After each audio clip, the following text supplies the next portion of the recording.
Assalamualaikum warahmatullahi wabarakatuh. Saya Apreta Putrianingsih dengan NIM 2104011110025. Di sini saya akan membahas mengenai jurnal yang telah saya review, yaitu yang berjudul On the Nature of Fear and Anxiety Triggered by COVID-19. Nah, dari judulnya sendiri dapat diartikan bahwa jurnal ini membahas mengenai menilik atau meninjau sifat ketakutan dan kekhawatiran yang dipicu oleh COVID-19. Dari latar belakangnya sendiri, ini yang pertama membahas mengenai apa sih itu COVID-19 dan bagaimana dampak-dampaknya serta gejala-gejalanya dan lain sebagainya.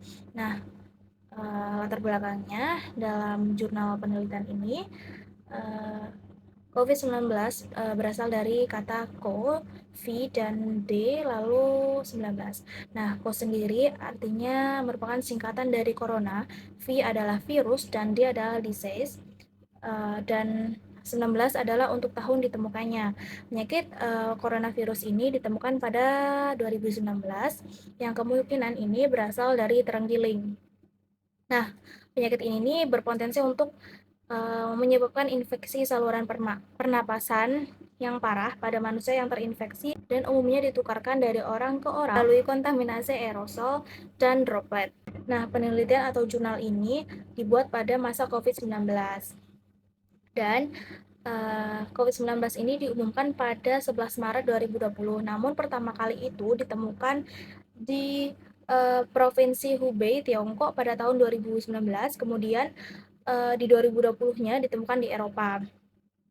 Nah, pandemi ini sangat mengganggu kehidupan semua orang di dunia karena penyakit ini menular dengan sangat cepat dan juga dapat menimbulkan kematian yang sangat tinggi.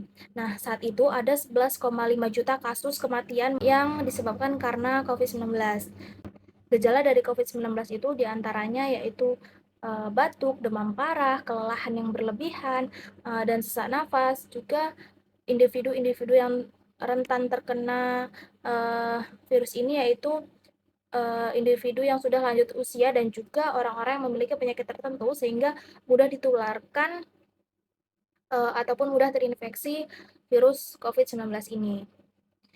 Nah, pentingnya menciptakan keamanan di media dan juga politik ini, serta pentingnya edukasi publik untuk mengurangi kepanikan dan menimbulkan adanya ketaatan atau kepatuhan terhadap tindakan pencegahan yang direkomendasikan oleh pemerintah. Untuk dampak psikologisnya sendiri dari pandemi ini, seperti ketakutan, eh, kecemasan yang berlebihan, kekhawatiran, dan lain sebagainya. Nah, penelitian ini dimaksud untuk menyelidiki nih karakteristik kepribadian yang mungkin ditemukan, eh, yang mungkin memberikan ketangguhan terhadap ketakutan dan kekhawatiran terhadap COVID-19, dengan tujuan akhir untuk memberikan wawasan kepada masyarakat bagaimana sih cara menghadapi individu yang terinfeksi virus COVID-19 ini. Nah, sudah dijelaskan tadi kan untuk tujuannya sendiri itu memahami bagaimana kepribadian individu mempengaruhi cara mereka untuk merespon situasi yang disebabkan oleh pandemi COVID-19 ini, serta bagaimana pandemi ini mempengaruhi kesehatan mental dan juga fisik dari individu-individu tersebut. Dengan tujuan akhir ini untuk memberikan wawasan yang dapat digunakan untuk menghadapi individu yang terinfeksi. Berikutnya saya akan membahas mengenai metodenya nih. Jadi metode yang digunakan dalam penelitian ini yaitu menggunakan metode pendekatan sistematis dua tahap.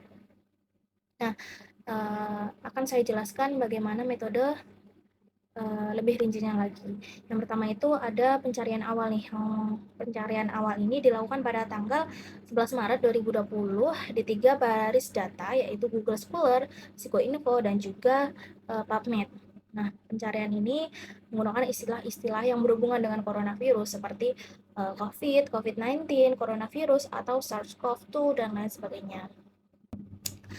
Lalu tahap berikutnya itu penghapusan duplikat dan pemeriksaan referensi. Setelah pencarian awal, duplikat ini dihapus dan referensi dari artikel yang dihasilkan diperiksa untuk memastikan semua referensinya itu relevan.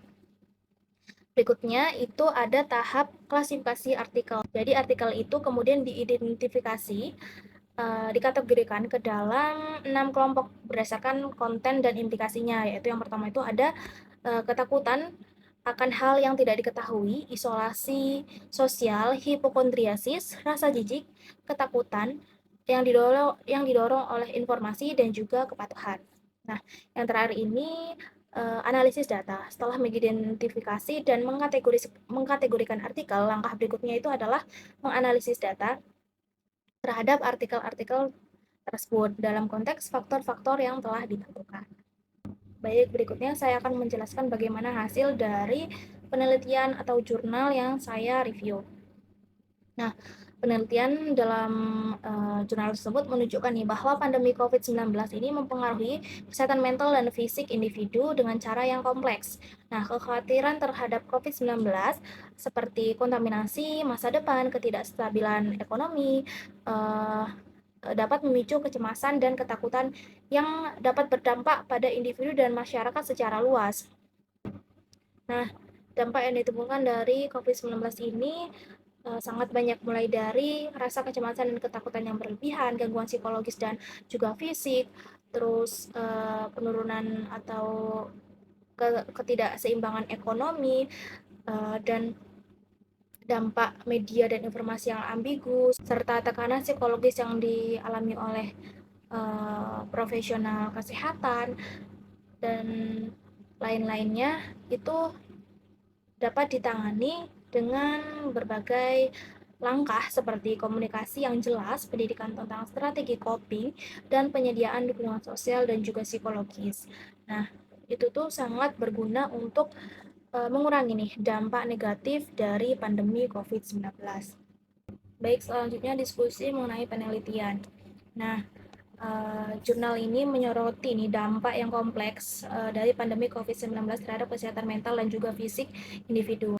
Kekhawatiran dan ketakutan terkait COVID-19 ini dapat bersifat adaptif dalam menghadapi ancaman, namun jika tidak dikalibrasi dengan baik dapat berdampak negatif. Isolasi sosial, dukungan sosial, dan juga komunikasi terkait pandemi juga menjadi fokus diskusi, menyoroti pentingnya pemahaman bagaimana kepribadian individu ini mempengaruhi respon mereka terhadap situasi saat COVID-19. Nah, analisis dan diskusi terkait jurnal ini, yang pertama itu ada tingkat kecemasan dan juga ketakutan. Pandemi COVID-19 telah memicu tingkat kecemasan dan ketakutan yang tinggi di kalangan masyarakat global. Ancaman yang tidak pasti dan terus-menerus dari virus ini menyebabkan banyaknya orang mengalami rasa takut dan kontaminasi masa depan yang tidak pasti. Berikutnya itu tantangan kesehatan mental. Pandemi COVID-19 ini telah menciptakan di tantangan kesehatan mental global yang serius, isolasi sosial, ketidakpastian, dan kekhawatiran akan kesehatan fisik dan juga ekonomi dapat menyebabkan lonjakan dalam gangguan mental seperti kecemasan, OCD, hipokondriasis, dan kurangnya dukungan sosial dan isolasi. Ini juga dapat memperburuk kondisi kesehatan mental dari individu. Berikutnya pengaruh media dan informasi.